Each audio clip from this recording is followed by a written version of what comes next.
Selamat siang semua. Di sini saya akan mempresentasikan ujian akhir semester mata kuliah Sistem Pakar dan Sistem Pengambilan Keputusan dengan judul proyek Sistem Pakar Gigi dan Mulut atau disingkat dengan SGM. Sebelumnya, perkenalkan nama saya Igiti Kema Artayasa, NIM 18 15 05 dan dua rekan saya yaitu Gede Budi Setiawan dan Gede Ede Kuardiana. Langsung saja kita ke latar belakang. Peran komputer saat ini semakin luas dan berkembang tidak hanya menjadi alat bantu, tetapi menjadi alat untuk menyelesaikan masalah yang dihadapi oleh manusia. Salah satu cabang ilmu komputer yang banyak dimanfaatkan oleh manusia adalah membantu kerjanya dalam sistem pakar, yang merupakan salah satu sub ilmu bidang kecerdasan buatan atau artificial intelligence. Gigi dan mulut adalah salah satu organ tubuh yang sering lalai untuk jaga kesehatannya. Oleh karena itu, orang lebih mementingkan organ-organ tubuh lainnya, padahal dari penyakit yang ada pada gigi dan mulut tersebut dapat menimbulkan penyakit-penyakit berbahaya yang bisa menyerang organ-organ tubuh lain pada tubuh manusia seperti halnya saraf, telinga, kulit, dan sebagainya. Kurangnya pengetahuan terhadap kesehatan gigi dan mulut serta terbatasnya sumber informasi adalah penyebab rendahnya kesadaran masyarakat terhadap kesehatan gigi dan mulut. Mahalnya biaya juga menyebabkan faktor masyarakat enggan berkonsultasi maupun menyelesaikan kesehatan gigi dan mulut ke dokter gigi. Maka dari itu, penulis bermaksud untuk mengembangkan sistem pakar untuk gigi dan mulut yang diharapkan dapat digunakan oleh kalangan awam dalam diagnosa awal sebagai pencegahan penyakit yang lebih parah, serta dapat pula digunakan oleh mahasiswa kedokteran gigi dalam memahami gejala beberapa penyakit gigi dan mulut beserta penanganan dan solusinya. Selanjutnya pada kajian pustaka. Kajian yang sudah dikembangkan sebelumnya, yaitu penelitian sebelumnya sudah dilakukan oleh peneliti Nini A.L. Naim tahun 2018 dengan judul penelitian sistem pakar untuk diagnosa penyakit gigi dan mulut. Perancangan sistem pakar ini akan dibuat berbasis web dengan bahasa pemrograman PHP dan basis data menggunakan MySQL. Perancangan sistem pakar ini dibuat berbasis web agar pengguna mudah dan mengaksesnya. Yang kedua, penelitian ini sudah dilakukan oleh Zainal Arifin tahun 2016 dengan judul Sistem Pakar Diagnosa Penyakit Gigi dan Mulut Manusia menggunakan Knowledge-Based System dan Certainty Factor. Sistem yang dapat menjadi tempat konsultasi pertama sebelum menindaklanjutinya dengan perawatan melalui dokter gigi. Oleh karena itu, dalam penelitian ini akan dibangun sebuah sistem yang akan digunakan untuk mendiagnosa penyakit gigi dan mulut pada manusia menggunakan metode KBS. Pustaka. Nah, dalam pustaka terdapat dua, yaitu sistem pakar dan gigi. Sistem pakar adalah sistem yang berusaha mengadopsi pengetahuan manusia ke komputer agar komputer dapat menyelesaikan masalah seperti yang bisa dilakukan oleh para ahli. Dengan sistem pakar ini, orang ataupun awam pun dapat menyelesaikan masalah yang cukup rumit yang sebenarnya hanya dapat dilakukan oleh para ahli. Bagi para ahli, sistem pakar ini akan membantu aktivitasnya sebagai asisten yang sangat berpengalaman. Selanjutnya pada gigi. Gigi adalah tulang keras dan kecil yang berwarna putih, tumbuh tersusun, berakar di dalam gusi dan berfungsi untuk mengunyah dan menggigit. Gigi memiliki lapisan mulai dari email yang amat keras, dentin atau tulang gigi di dalamnya, pulpa yang berisi pembuluh darah, pembuluh saraf, dan bagian lain yang memperkokoh gigi. Namun demikian, gigi merupakan jaringan tubuh yang mudah sekali mengalami kerusakan. Itu terjadi ketika gigi tidak memperoleh perawatan semestinya. Proses kerusakan gigi diawali dengan adanya lubang gigi atau disebut dengan karies. Nah, metode forward chaining yaitu metode pencarian atau teknik pelacakan ke depan yang dimulai dengan informasi yang ada dan penggabungan rule untuk menghasilkan suatu kesimpulan atau tujuan yang dikemukakan oleh filosofi pada tahun 2003. Menurut Leonard, maju forward chaining berarti menggunakan himpunan aturan kondisi aksi. Dalam metode ini, data digunakan untuk menentukan aturan mana yang akan dijalankan, kemudian aturan tersebut dijalankan. Mungkin proses menambah data ke memori kerja, proses diulang sampai ditemukan suatu hasil yang dikemukakan oleh Kusrini pada tahun 2006. Dalam metode ini, pelacakan diawali dari fakta-fakta yang diberikan user, kemudian dicari di basis pengetahuan, lalu dicari aturan yang sesuai dengan fakta-fakta. Forward chaining merupakan grup dari multiple referensi yang melakukan pencarian dari suatu masalah kepada solusinya. Jika klausa premis sesuai dengan situasi yaitu, maka proses akan menyatakan konklusi.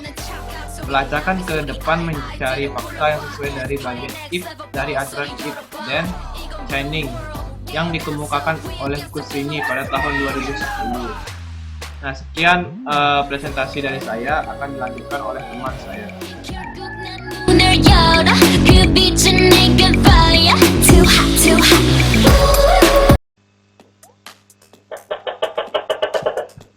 Nah, setelah tadi rekan saya sudah menjelaskan sedikit tentang apa itu sistem pakar, apa yang dimaksud dengan metode forward chaining, dan juga sedikit tentang latar belakang dari proyek yang kami kerjakan.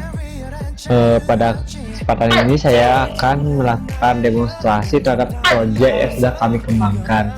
Nah, untuk proyek ini kami buat dalam bentuk aplikasi web berbasis PHP dan juga didukung dengan bantuan MySQL sebagai basis datanya yang menampung data-data yang terkait dengan sistem pakar ini. Baik, langsung saja kita beranjak ke sistem yang sudah kami buat. Pertama, untuk sistem ini kami masih buat dalam bentuk lokal, belum kami unggah ke layanan hosting ataupun layanan lainnya yang bisa diakses secara daring, secara luas. Oleh karena itu kami mengakses melalui alamat localhost. Nah, ini merupakan tampilan dari halaman awal ataupun halaman website, rancangan website sistem pakar kesehatan gigi dan mulut yang kami kembangkan.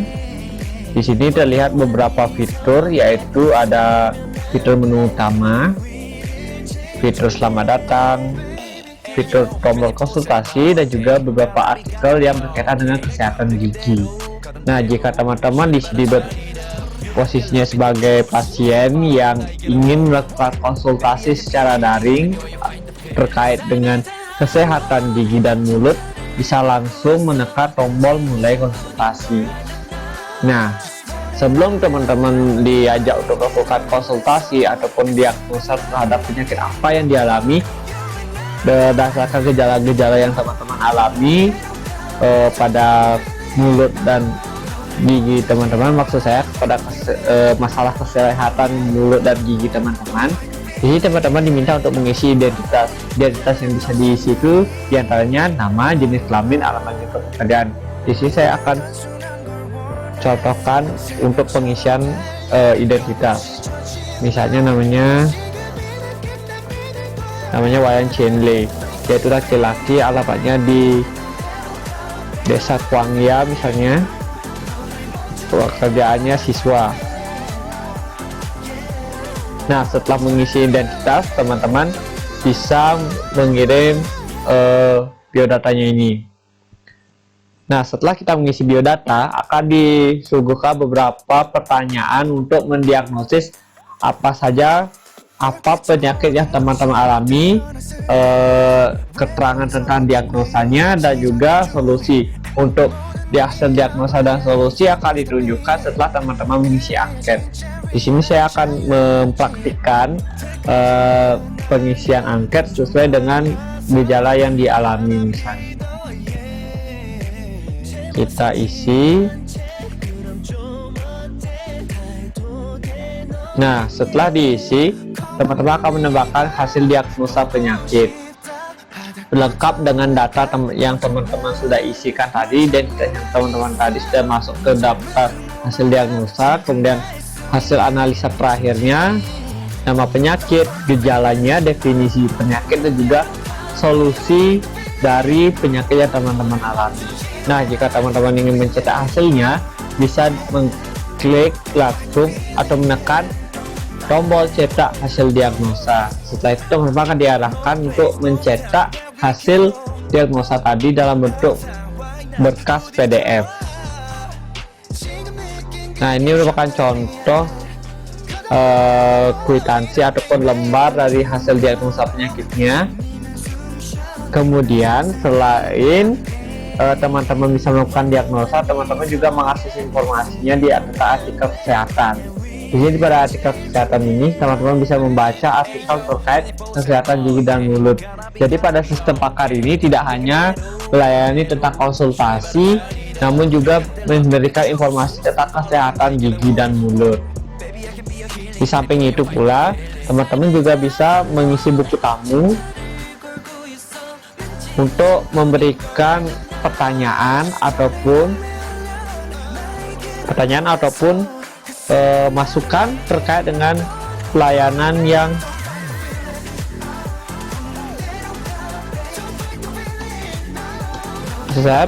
masukan pertanyaan ataupun saran terkait layanan yang diberikan oleh sistem pakar klinik gigi ini. Misalnya saya di sini mengisi buku tamu dan juga mengisi beberapa pesan atau pertanyaan.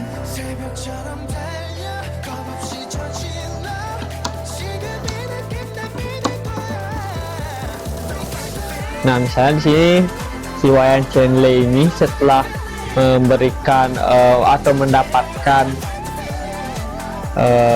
konsultasi dari sistem pakar ini, dia memberikan timbal balik berupa pesan ataupun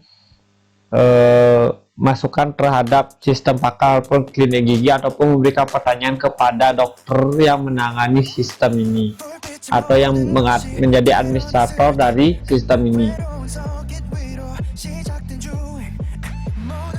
Nah, untuk pesan yang dikirim oleh pasien atau pengguna sistem sudah masuk, dan balasan akan dikirim lewat email oleh administrator. Selain bisa mengakses dari segi pengunjung, di sini kami juga menyediakan sistem untuk administrator. Untuk sistem administrator juga sama, diakses melalui lokal menggunakan XMPP. Sebelum kita masuk ke halaman admin, kita harus melakukan login terlebih dahulu menggunakan akun yang sudah disediakan khusus untuk admin. Nah, pada halaman administrator ini terdapat beberapa pilihan menu yang bisa kita lihat untuk mengetahui data-data apa saja yang tersedia pada administrator. Yang pertama itu artikel. Pada menu artikel ini kita bisa melakukan manajemen terhadap artikel yang diunggah pada halaman utama tadi. Nah, seperti yang teman-teman lihat tadi, di halaman utama terdapat beberapa artikel. Nah, untuk artikel-artikel tersebut dapat dikelola melalui halaman ini, yaitu di halaman administrator. Teman-teman bisa melakukan penyuntingan terhadap artikelnya dan juga bisa mengaktifkan statusnya, apakah status artikel ini aktif atau tidak. Kemudian teman-teman juga bisa melakukan opsi penyuntingan, penghapusan, ataupun mau menambah artikel melalui menu entry artikel. Kemudian untuk menu berikutnya itu menu gejala. Untuk data gejala ini merupakan data-data gejala yang kemungkinan dialami oleh pasien ataupun pengunjung sistem pakar ini. Di sini sudah disebutkan 58 gejala dengan kode uniknya tersendiri yang mendukung proses forward chain dalam pembuatan sistem pakar ini guna menentukan keputusan atau rekomendasi solusi yang terbaik terkait penyakit yang dialami, dan juga ini berfungsi untuk mengetahui jenis penyakit gigi atau mulut apa yang dialami oleh pasien atau pengunjung sistem pakar ini. Kemudian solusi kumpulan solusi terkait penyakit yang dialami oleh pasien. Ini berkaitan dengan gejala dan juga role yang akan saya jelaskan nanti. Di sini juga disediakan 21 solusi. Kemudian kita beranjak pada rule.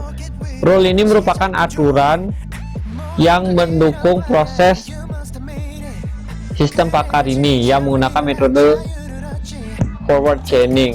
Di sini kode solusi ini sudah disesuaikan dengan gejalanya masing-masing. Jadi teman-teman, setiap permasalahan itu pasti ada solusinya. Begitu pula dengan sistem pakar ini sudah menyiapkan solusi untuk setiap permasalahan yang terjadi pada setiap kemungkinan masalah kesehatan gigi dan mulut yang sudah diinputkan pada sistem pakar ini. Kemudian untuk data tamu yang sudah diinputkan tadi akan masuk ke sistem buku tamu. Di sini administrator akan bisa melihat siapa saja yang sudah memberikan atau mengisi buku tamu dan juga mengisikan respons atau masukan terkait layanan sistem pakar ini.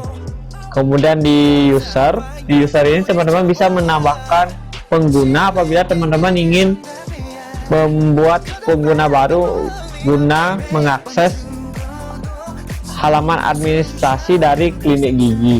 Dan juga di yang terakhir dan tidak kalah penting juga, di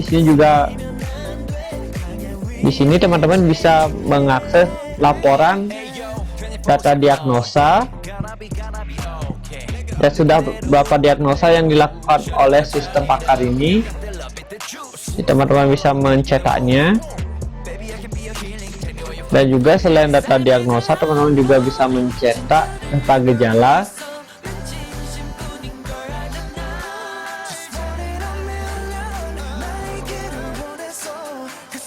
Dan yang terakhir, teman-teman juga bisa melakukan pengecekan data solusi atau mencetak data solusi.